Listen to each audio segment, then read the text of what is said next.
അല്ലാഹുവിന്റെ പരിശുദ്ധമായ ഖുർആൻ അല്ലാഹു നമുക്ക് ഇറക്കി തന്നിരിക്കുകയാണ്. ഒരു മുസ്ലിമിനെ കണ്ടുപഠിക്കുവാൻ, ഒരു മുസ്ലിമെ ഖുർആൻ പറയുന്നത് പോലെ വേണം ഒരു മുസ്ലിം ജീവിക്കാൻ. ആ ഖുർആൻ പറയുന്നത് പോലെ അനുസരിച്ച് ജീവിക്കുന്നവനാണ് ഞാൻ സ്വർഗ്ഗം ഒരുക്കി വെച്ചിരിക്കുന്നതെന്ന് പരിശുദ്ധമായ ഖുർആൻ പോലും ഓർമ്മപ്പെടുത്തുമ്പോ അല്ലാഹു ഒരു ഗ്രന്ഥം ഇറക്കി തന്നിട്ട് നിങ്ങളെല്ലാം വായിച്ചു പഠിച്ചുകൊണ്ട് ജീവിക്കാൻ അല്ലാഹു പറഞ്ഞില്ല. ഒരു ഗ്രന്ഥം വിശുദ്ധമായ ഖുർആൻ അല്ലാഹു ഇറക്കി തന്നിട്ട് ഈ ഗ്രന്ഥം വായിച്ചു പഠിച്ചുകൊണ്ട് ജീവിക്കാൻ അല്ലാഹു പറഞ്ഞില്ല. പടച്ച റബ്ബേ,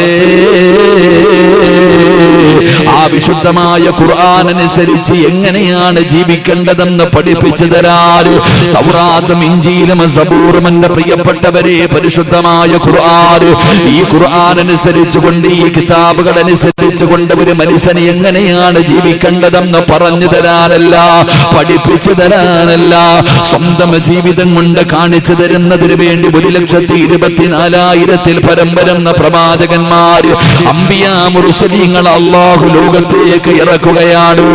എന്റെ പ്രിയപ്പെട്ടവരെ പരിശുദ്ധമായ ഖുർആൻ അല്ലാഹു ഇറക്കി തന്നിട്ട് ആ ഖുർആൻ അനുസരിച്ച് എങ്ങനെയാണ് ഒരു മുസ്ലിം ജീവിക്കേണ്ടതെന്ന് പഠിപ്പിച്ചു തരാൻ, കാണിച്ചു തരാൻ ആദരവായ പ്രവാചകൻ നബി മുഹമ്മദ് മുസ്തഫ സല്ലല്ലാഹു അലൈഹി വസല്ലമ തങ്ങളെ അല്ലാഹു നമുക്ക് പ്രവാചകനാക്കി തെരഞ്ഞെടുത്തു തന്നല്ലോ.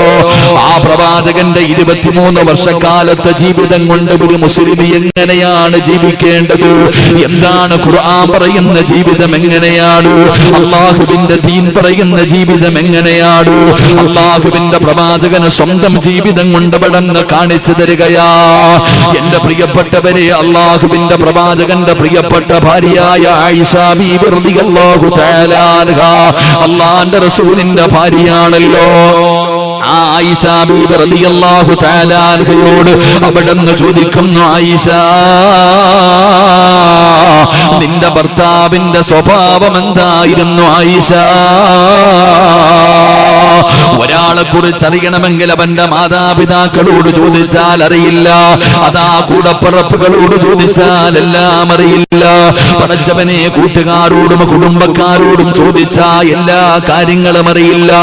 ഒരു മനുഷ്യന്റെ യഥാർത്ഥ സ്വഭാവം എന്താണ്, അവന്റെ പോരായ്മകൾ എന്താണ്, അവന്റെ ന്യൂനതകൾ എന്താണ്, അതറിയണമെങ്കിൽ ആരോട് ചോദിക്കണമെന്നറിയുമോ? പാതിരാത്രി അവന്റെ കൂടെ കിടപ്പറയിൽ ഒരു പുതപ്പിന്റെ കീഴിൽ കിടക്കുന്ന പ്രിയപ്പെട്ട ഭാര്യയുണ്ടല്ലോ, ആ ഭാര്യയോട് ചോദിച്ചാൽ അറിയാം ഒരു മനുഷ്യന്റെ യഥാർത്ഥ സ്വഭാവം എന്താണെന്ന്. ഈ നിരന്നിരിക്കുന്ന നിങ്ങൾ ഓരോരുത്തരുടെയും യഥാർത്ഥ സ്വഭാവം എന്താണെന്നറിയാം.